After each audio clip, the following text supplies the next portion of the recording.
అండి, welcome to future fortune channel. ఈ వీడియోలో మూడవ భావం గురించి ఒక విశ్లేషణ. అంటే ఈ మూడవ భావం అనేది జాతక చక్రంలో ఒక వ్యక్తి జాతకంలో బాగుంటే ఎటువంటి బూన్ ఉంటుంది, అంటే ఎటువంటి అవకాశాలు ఉంటాయి జీవితంలో ఎదగడానికి. ఈ మూడవ భావాన్ని మనం ఎన్ని రకాలుగా విశ్లేషించుకోవచ్చు, ఈ మూడవ భావానికి అంత ప్రాధాన్యత ఎందుకు ఇవ్వాలి, జీవితంలో ఏది కోల్పోయినా ధైర్యం కోల్పోకూడదు అని మనం మామూలుగా వింటుంటాం. వ్యక్తి ఎన్ని రకాలుగా అన్ని సర్వం కోల్పోయినప్పటికీ ధైర్యం మాత్రం కోల్పోకూడదు అనేది ఒక స్టోరీ కూడా ఉంది పాతకాలంలో. అన్ని లక్ష్మీలు పోతున్నప్పుడు ధైర్యలక్ష్మి ఒకటే ఉంటే చాలు అని అనుకుంటుంటాడు ఒక రాజు. ఆ స్టోరీ వినే ఉంటారు మీరు. కోర్స్ మీకు అన్ని ధైర్యం ఉంటే అన్ని ధైర్య సాహసే లక్ష్మి అన్నట్టుగా ఒక మనిషి జీవితంలో ధైర్య సాహసాలు ఎంత అవసరం అనేది మనకు తెలిసిందే. విల్ పవర్ అనే ఒక ప్లేస్ కూడా థర్డ్ హౌస్గానే తీసుకుంటారు. ఈ వీరము పరాక్రమం చూపించాల్సిన అవసరం ఉంది. ఈ టైంలో మనం ఇంకా తప్పదు, జీవించాలన్న తపన, ఒక కోరిక, ఇవన్నీ కూడా మూడో హౌస్ నుంచి చూస్తారు. బేసిక్గా మూడో హౌస్ అంటేనే మనకి మామూలుగా తెలిసిన విషయాలు ఏంటంటే చెల్లెళ్ళు కానీ తమ్ముళ్ళు కానీ చూసుకునే ఒక ప్లేస్. సింపుల్గా చెప్పాలంటే వాళ్ళ జీవితం ఎలా ఉంటుంది, వాళ్ళు ఎలాంటి స్వభావాన్ని కలిగి ఉంటారు, ఇది సహజంగా మనం చూసుకోవచ్చు. దీంట్లో ఇంకా కోణాలు అంటే ఇది ఫిజికల్ యాక్టివిటీస్లో మనం రిలేషన్షిప్స్ పాయింట్ ఆఫ్ వ్యూలో చూస్తే జనరల్గా తమ్ముళ్ళు చెల్లెళ్ళు చూస్తారు, లేదు ఇరుగు పొరుగు వారు, నైబర్హుడ్స్ అంటారు. దీనికి సహజ భావం అనే పేరు వచ్చింది. అంటే నేచురల్గా మీరు ఎటువంటి మనస్తత్వాన్ని కలిగి ఉంటారా, లేకపోతే నేచురల్గా మీ యొక్క విధానం ఎలా ఉంటుంది, మీ కమ్యూనికేషన్ అనేది ఎలా ఉంటుంది, మృదువుగా ఉంటుందా, లేదా చెప్పే విధానం, మాటలు కాదు, స్పష్టత కాదు, చెప్పే విధానం, కమ్యూనికేట్ చేసే విధానం ఎలా ఉంటుంది, ఇవన్నీ కూడా థర్డ్ హౌస్ నుంచే చూస్తారు. మూడవ భావంలో ఇంకా చెప్పాలి అని అంటే జనరల్గా ఇది ఎన్ని రకాలుగా అంటే ఇదే భావము మంచిది ఇస్తుంది, చెడుది చూపిస్తుంది. ఇప్పుడు ఈ భావం ఏ భావం నుంచి 6వ భావం అవుతుంది, 8వ భావం అవుతుంది, 12వ భావం అవుతుంది, ఇది మనం గమనించుకోవాలి.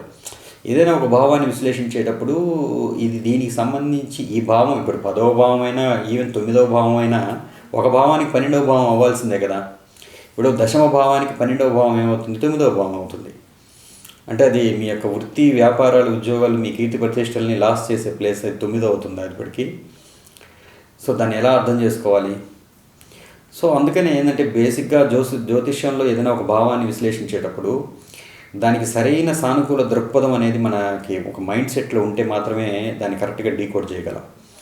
ఇప్పుడు ఈ మూడవ భావాన్ని మనకి కెరీర్కి సంబంధించిన వరకు చూస్తే మన జీవితంలో మన కెరీర్ ఎదుగుదలకి ఇది అడ్డంకి వేస్తుంది. ఈ మూడవ భావం అనేది 10వ భావం నుంచి 6వ భావం అవుతుంది మనకి.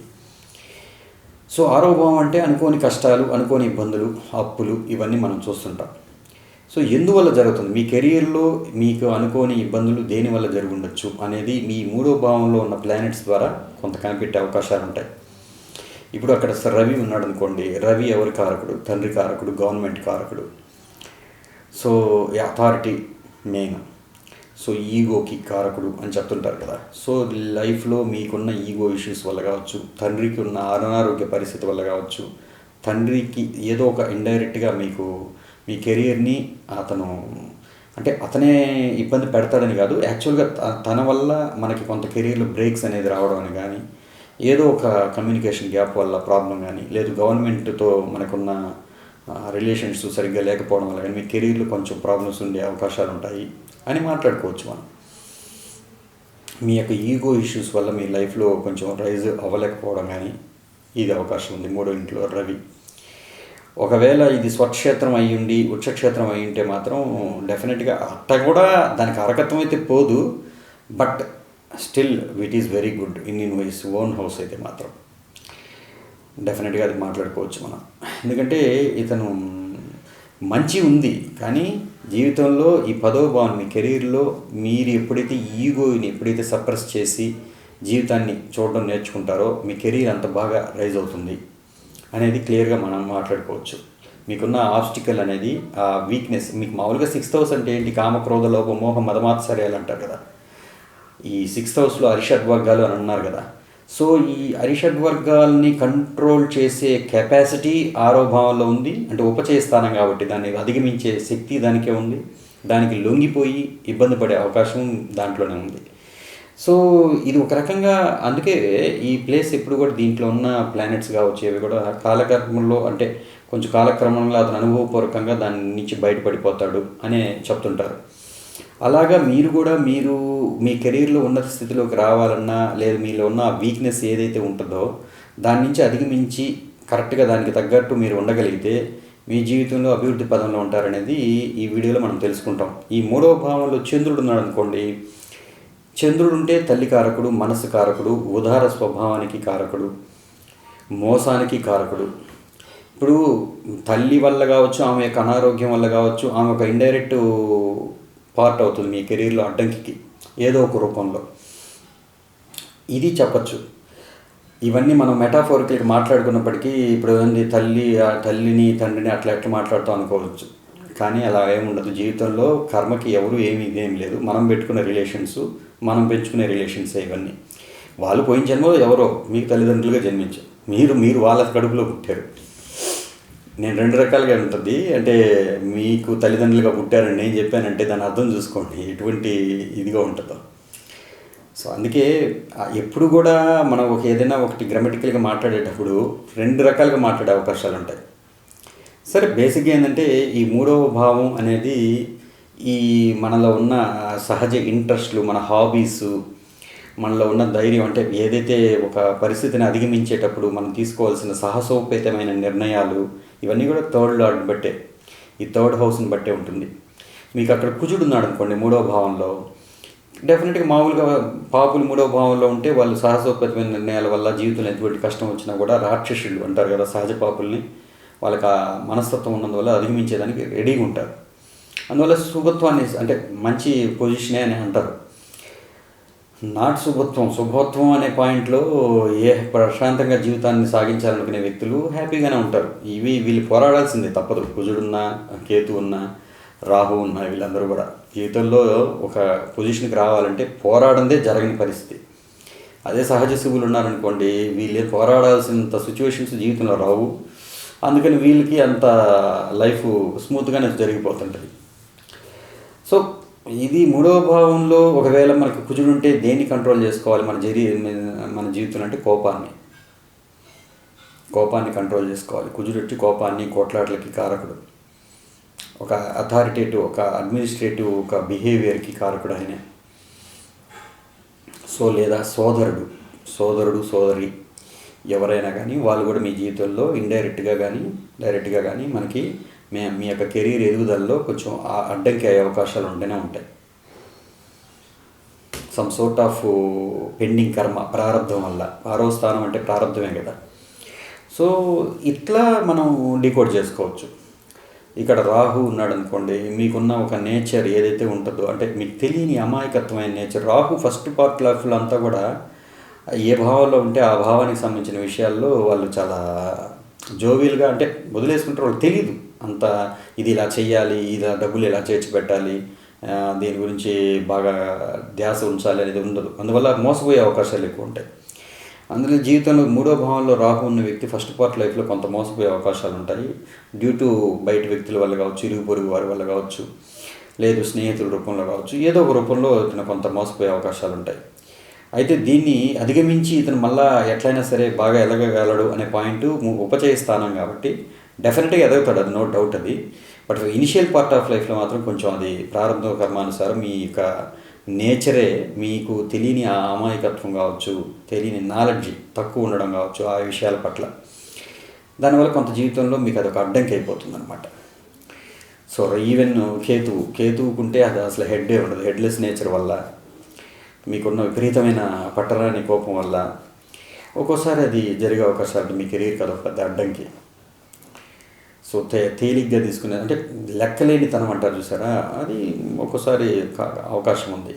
కానీ ఇదే కేతువు ఆధ్యాత్మిక చింతనకి కారకుడు కాబట్టి డెఫినెట్గా మీకున్న ధార్మిక చింతన ఎక్కువగా ఉండడం వల్ల, తర్వాత పూజలు పునస్కారాలు హోమాలు ఇలాంటివి ఎక్కువగా చేస్తూ కెరీర్ని మర్చిపోయినందువల్ల కొంతమందికి అదొకటి ఉంటుంది. ప్రతిదానికి రెమెడీస్ చేసుకుంటా భయపడిపోతా ఏదో ఒకటి ఉంటుంది వాళ్ళకి, దైవ చింతన ఎక్కువగా ఉంటుంది. అది కూడా ఎక్కువ అవ్వడం కూడా మన కెరీర్కి అడ్డంకి అనమాట. అది ఇది మంచిదే వాస్తవంగా దైవచింతన అనేది. నేనైతే ఓకే, అదే కెరీర్ పోయినా పర్వాలేదు, దేవుడే మనకు ముఖ్యమైన వ్యక్తిని నేను. కాకపోతే కెరీర్ అనేది మీరు ఒక గృహస్థుడిగా ధర్మం స్వీకరించిన తర్వాత మీ కెరీర్ చాలా ఇంపార్టెంట్. మీరు గృహస్థులు కాకపోతే, మీరు భార్య పిల్లలు లేకపోతే నేనేం అడ్డంకే చెప్పను, హ్యాపీగా మీరు ఇష్టం వచ్చినట్టు చేసుకోవచ్చు. కానీ ఒక గృహస్థ ధర్మాన్ని స్వీకరించిన తర్వాత డెఫినెట్గా మనకు ఆ బాధ్యత ఉంటుంది. కెరీర్లో ఎదుగుదల అనేది కంపల్సరీ. దానికి ఏంది మీ యొక్క వీక్నెస్ అంటే 6వ భావం, 10వ భావం నుంచి 6వ భావం అనేది ఖచ్చితంగా అది 3వ భావం అవుతుంది. ఈ 3వ భావంలో ఉన్న గ్రహాలు, ఈ రవి అయితే ఎట్లుంటుంది, చంద్రుడు అయితే ఎట్లుంటాడు, కుజుడు అయితే ఎలా ఉంటాడు, రాహు అయితే ఎలా ఉంటాడు, కేతు అయితే ఎలా ఉంటాడు అనేది మాట్లాడుకున్నాం.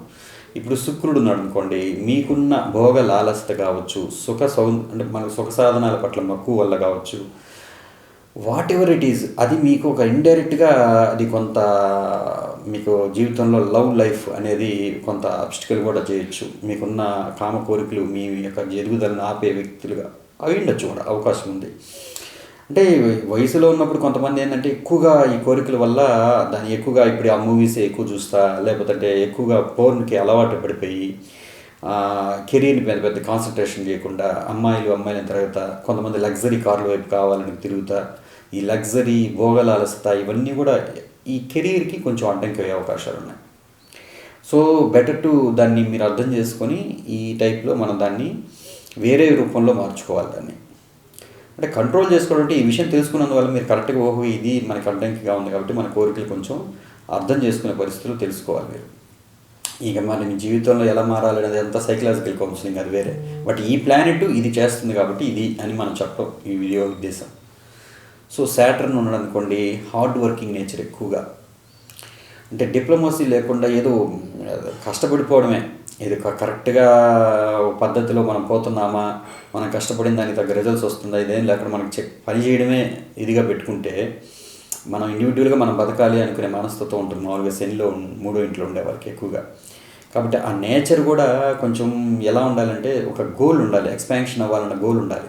శని లక్షణం ఏంటంటే అక్కడే కూర్చొని రొటీన్గా చేసే పనులు ఎక్కువగా చేయగలడు. సో అది చిన్నదిగా చేసుకున్న ఆఖరికి పెద్ద రిజల్టే ఇస్తుంది. బట్ అయితే ఆ నేచర్ కూడా మీరు కొంచెం ఇన్ బిగ్ వే ఆలోచించడం, కొంచెం ఎక్కువగా ఎక్స్పాన్షన్ వైపు లైఫ్ని ఆలోచించడం అనేది నేర్చుకోగలిగితే చాలా మంచిది.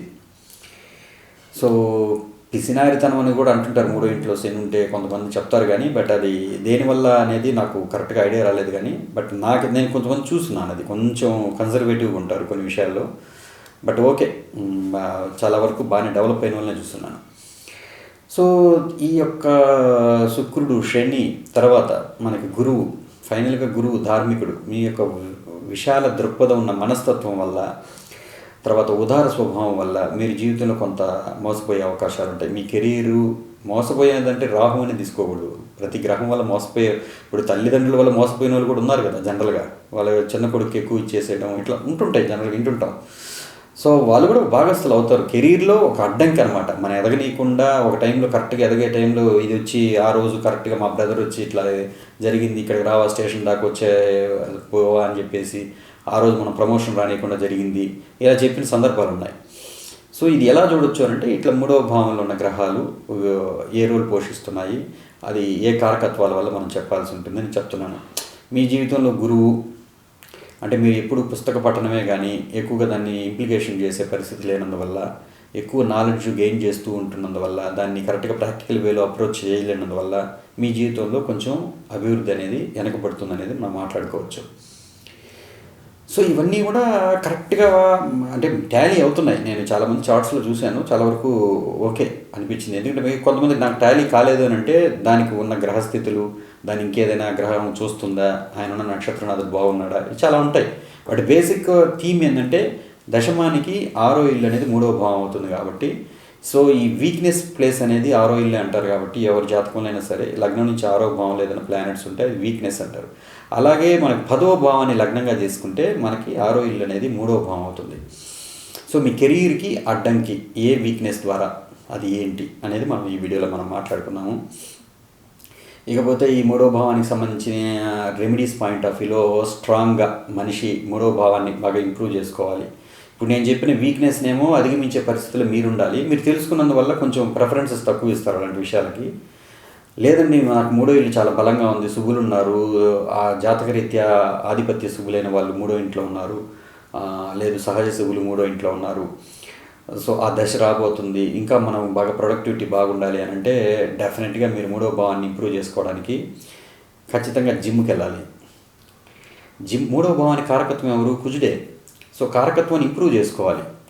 మీకు డెఫినెట్గా మూడో భావంలో ఉన్న గ్రహాలు బాగున్నాయి, మూడో భావం ఉండగా కారకత్వం కుజుడు బాగాలేకపోతే ఫుల్గా రిజల్ట్స్ ఇచ్చే ఫలితాలు ఉండవు. అందువల్ల ఏంటంటే ఇప్పుడు కూడా మూడో భావాన్ని ఇంప్రూవ్ చేసుకోవాల్సిన సందర్భాలు, షోల్డర్స్ బాగుంటాయి మూడో భావం బాగున్న వ్యక్తులకి, సహజ శుభులున్నా, మీ యొక్క యోగ కారకులు అక్కడ పోయి కూర్చున్నా మీకు షోల్డర్స్ బాగానే ఉంటాయి. కొంతమందికి షోల్డర్స్ పెయిన్ పడుతుంటారు. ఇప్పుడు మీకు ఆధిపత్య పాపులైన వాళ్ళు మిథునంలో కూర్చున్నా కూడా డెఫినెట్గా మిథునం అనేది కాలపురుషుడు చక్రంలో మూడవ భావం అవుతుంది. సో మీ లగ్నానికి మూడవ భావం ఎవరు, దాంట్లో ఎవరు శుభులున్నారా పాపులున్నారా, ఆధిపత్య శుభులున్నారా పాపులున్నారా, ఇలా చూసుకుంటే కరెక్ట్గా మనం చెప్పచ్చు. బేసిక్గా శారీరకంగా అయితే షోల్డర్స్ బాగా బ్రాడ్గా ఉంటాయి, ఖచ్చితంగా స్ట్రాంగ్ ఉంటాయి. సో ఇది మూడవ భావం. తర్వాత ఎక్సర్సైజ్ చేయడం, ఫిజికల్ ఫిట్నెస్ చేయడం అనేది మూడవ భావాన్ని ఇంప్రూవ్ చేస్తుంది. రాయడం, డాక్యుమెంటేషన్, సో మీరు చేసే ప్రతి దినచర్య అనేది ఒక డైరీ రాయడం అలవాటు చేసుకున్నా కూడా మూడవ భావం బాగా సెట్ అవుతుంది. తర్వాత ప్లేస్కి వెళ్ళి ఇల్లులు మారుతూ ఉంటారు కొంతమంది, మారే కొద్దీ ఎదుగుదల చూస్తూ ఉంటారు. ఫస్ట్ 5,000 రూపాయలు ఇంట్లో చేరుతారు, తర్వాత 10,000 రూపాయలు ఇంట్లో చేరుతారు, తర్వాత 17,000 రూపాయలు ఇంట్లో చేరుతారు. ఇట్లా పెరగతా పోవడం అనేది వాళ్ళ జీవితంలో ఒక భాగంగా చూడొచ్చు. ఇల్లులు మారుతూనే ఉంటారు కొంతమంది, చూస్తున్నాను నేను. అది మూడవ భావం బాగుంటే వాళ్ళు ఎదగడమే జరుగుతుంది, మారే కొద్దీ ఖచ్చితంగా జరుగుతుంది. తర్వాత వేరే ప్లేస్కి వెళ్ళిపోయి అక్కడ బాగా సెట్ అవుతారు. అక్కడ కూడా ఈవెన్ మారుతుంటారు, బట్ అయినా బాగా సెట్ అవుతారు అనమాట. అంటే ఒక రాష్ట్రం దాటి వేరే రాష్ట్రంకి వెళ్ళిపోవడం. తర్వాత ఈ మూడవ భావం బాగున్న వాళ్ళు మంచి కమ్యూనికేషన్ డివైస్ పెట్టుకొని ఉంటారు. అంటే మంచి ఫోన్ కానీ, మంచి హీరింగ్ అంటే కుడి చెవి మనకి చెప్తారు మామూలుగా మూడవ భావాన్ని. సో చెవి సంబంధమైన వ్యాధులున్నా, లేదా భుజాలకు సంబంధించిన కాలర్ బోన్ ప్రాబ్లం అండి అన్నా, ఇవన్నీ కూడా మూడవ భావంలో గ్రహాలు మంచి లేనట్టే. లేదా మిథున రాశిలో మీకు మంచి గ్రహాలు లేనట్టే, సహజ పాపులను కూర్చోన్నా కూడా మీకు ఆ ప్రాబ్లమ్స్ వస్తాయి. లంగ్స్, తర్వాత రెస్పిరేటరీ సిస్టమ్ ప్రాబ్లమ్స్ కూడా మూడవ భావానికి సంబంధించింది ఇంటర్నల్గా.